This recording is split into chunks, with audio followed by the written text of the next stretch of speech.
Hello दोस्तों, आपका स्वागत है आपके अपने यूट्यूब चैनल में। जैसा कि आप सभी को मालूम है कि आज सुबह 5:36 पे दिल्ली और उसके आसपास के क्षेत्र में भूकंप के तेज झटके महसूस हुए हैं।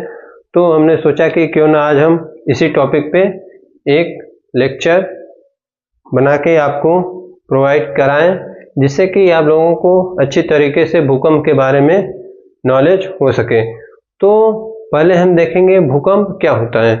भूकंप जब पृथ्वी के अंतरतम में होने वाली क्रियाओं से ऊर्जा उत्पन्न होती है और प्रघाती तरंग के माध्यम से प्रघाती तरंग के रूप में भूपर्पटी से निष्कासित होती है। तो भूपर्पटी पे कंपन या दोलन उत्पन्न होता है, जिससे हम बोलते हैं कि क्या ये भूकंप आ गया है, मतलब वहाँ दोलन और कंपन उत्पन्न हो जाता है। तो जिससे कि काफ़ी जान माल का भी नुकसान होता है। जो बिल्डिंगें होती हैं, पुराने मकान होते हैं, वो क्या होते हैं, वो गिर जाते हैं, धराशायी हो जाते हैं, जिससे कि लोगों की जानें भी जाती हैं। जैसे इस बार टर्की में भी भूकंप आया था, जिसमें काफ़ी विनाश हुआ था। तो उसमें हम लोगों ने ये भी देखा था कि हमारे देश के जैसे एनडीआरएफ, एसडीआरएफ के जवान थे और भारतीय सेना के जवान तुर्की में भी भेजे गए थे बचाव कार्य के लिए। तो आज हम देखेंगे कि भूकंप क्या होता है और इसके क्या घातक परिणाम होते हैं। तो पहले हम देखेंगे भूकंप क्या होता है। भूकंप तरंग, जो ऊर्जा होती है, आंतरिक ऊर्जा, वो तरंग के माध्यम से क्या होता है, वो सरफेस पे आती है और जो तरंगे घातक होती हैं उसी को हम क्या बोलते हैं, प्रघाती तरंग, जो कंपन का कारण होती हैं। तो पहले हम देखेंगे भूकंपीय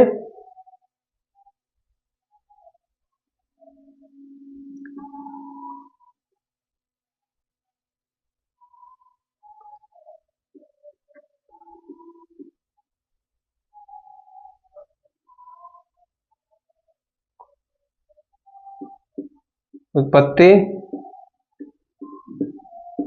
के आधार पर दो प्रकार की होती हैं। दो प्रकार की होती है। तो इसमें फर्स्ट क्या होता है, फर्स्ट हमारा होता है बॉडी वेव।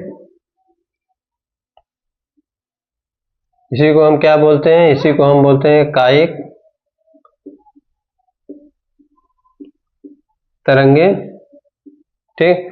सेकेंड हमारा होता है सरफेस वेव।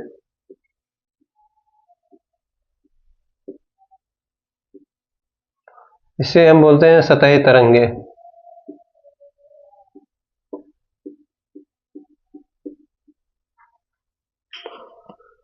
तो हम देख लेते हैं क्या होती हैं।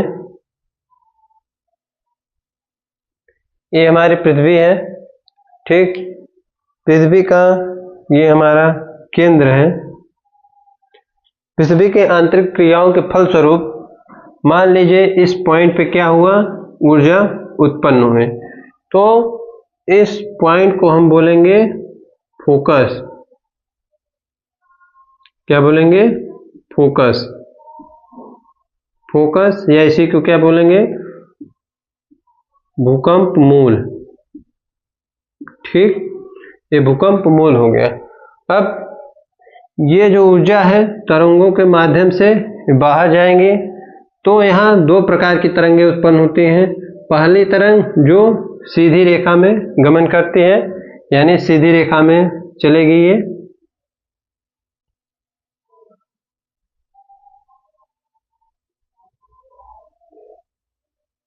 इसी प्रकार चारों तरफ सीधी रेखा में जाएगी। और दूसरी तरंग क्या होती है, दूसरी तरंग जो जिग जैग मोशन में चलती है। ठीक, जिग जैग मोशन में जाएंगे, जैसे ये।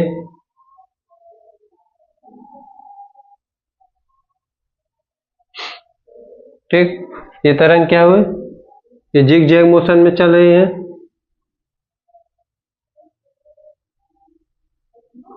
जो सीधी रेखा में चलती हैं तरंगे उसी को हम क्या बोलते हैं?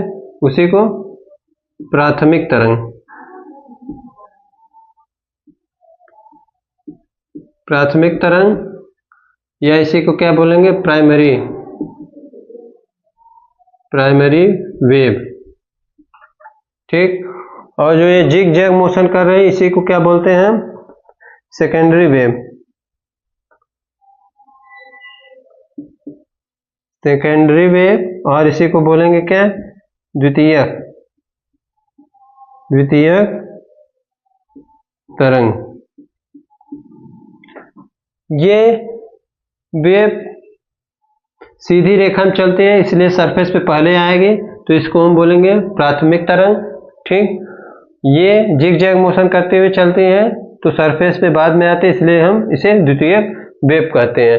और ये तरंगे कहाँ से निकल रही हैं? बॉडी से निकल रहे हैं, पृथ्वी के अंदर से निकल रही हैं, तो इसे हम बॉडी वेव भी कहते हैं। मीन्स ये जो तरंगे हैं दोनों, एक क्या है? प्राथमिक तरंग, प्राथमिक और द्वितीयक।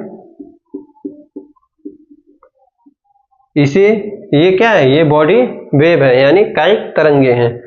तो ये फोकस से निकलते हैं यानी भूकंप मूल से निकलेंगे, तो इसे क्या बोलेंगे? ये हमारी बॉडी वेव है। दूसरा क्या है? Surface wave. सरफेस वेव जैसा नाम है, सरफेस यानी सतही तरंगे जो पृथ्वी की सतह से उत्पन्न होंगे।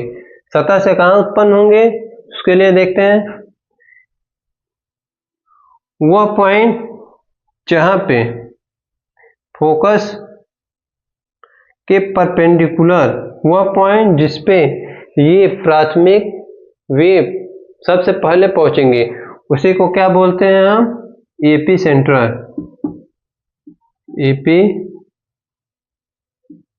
Centre, AP centre. ठीक। या इसको क्या बोलेंगे? अधिकेंद्र। हिंदी में क्या बोलेंगे? अधिकेंद्र। ठीक। ये तरंगे एपी सेंटर यानी पृथ्वी की सतह पे पहुंचते ही अपना रूप क्या करते हैं? परिवर्तित कर लेती हैं। और सतह से ये जो प्राथमिक तरंग होती है वो रैले तरंग के रूप में बाहर आती हैं, जो कि पृथ्वी के सरफेस से इस प्रकार गमन करती है। इसे क्या बोलेंगे? इसे बोलेंगे रैले तरंग, रैले तरंग। और ये जिग जैग मोशन जो कर रही हैं ये तरंग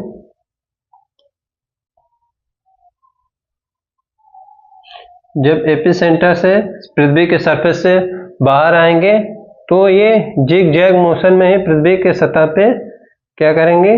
गमन करेंगे। तो इसे क्या बोलते हैं? इस तरंग को बोलेंगे लव तरंग, लव तरंग। ठीक।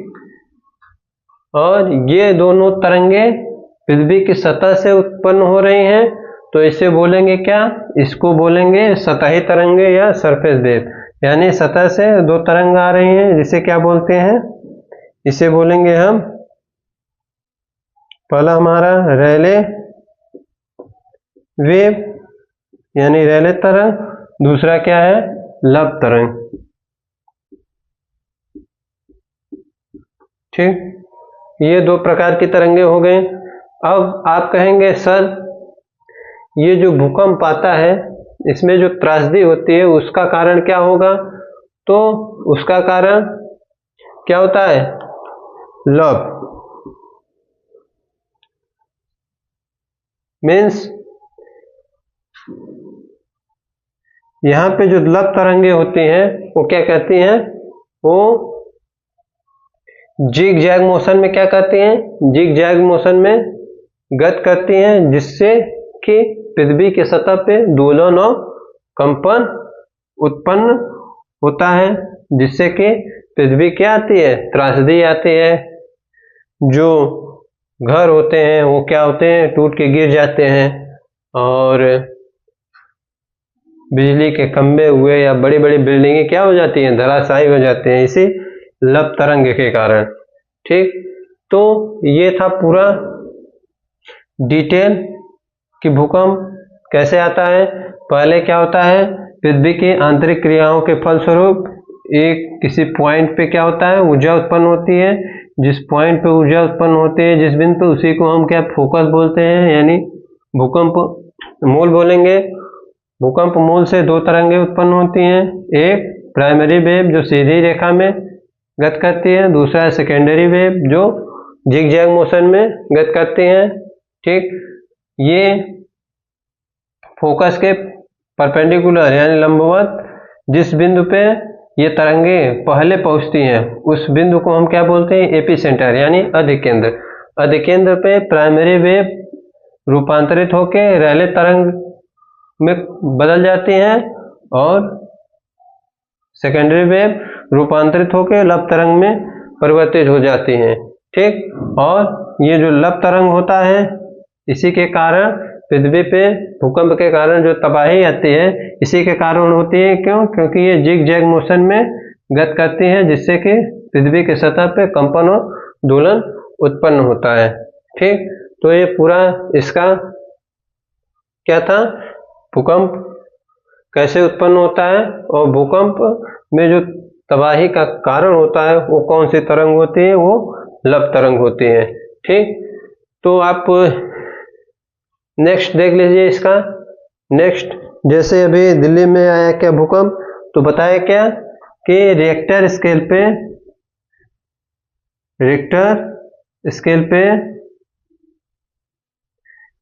इसका तीव्रता क्या था, 4। तो ये क्या होता है, रिक्टर स्केल, जो भूकंप नापने के लिए हम दो स्केल का उपयोग करते हैं। पहला हमारा क्या होता है, रिक्टर स्केल यानी रिक्टर पैमाना। रिक्टर पैमाना क्या होता है, इसमें हम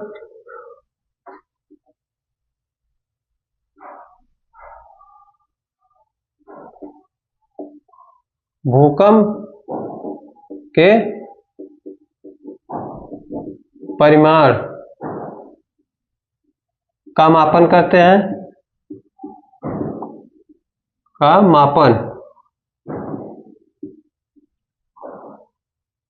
भूकंप के परिमाण का मापन करते हैं। परिमाण का मतलब सरफेस से कितनी ऊर्जा निष्कासित हो रही है, उसके बारे में हम क्या करते हैं, अध्ययन करते हैं। ठीक, सेकेंड स्केल क्या होता है, सेकंड होता है मर्कली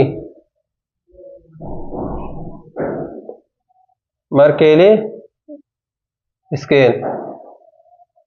मर्कली स्केल का यूज करते हैं तीव्रता मापने के लिए। ये तीव्रता का मतलब है कि कितना हमको नुकसान हुआ है।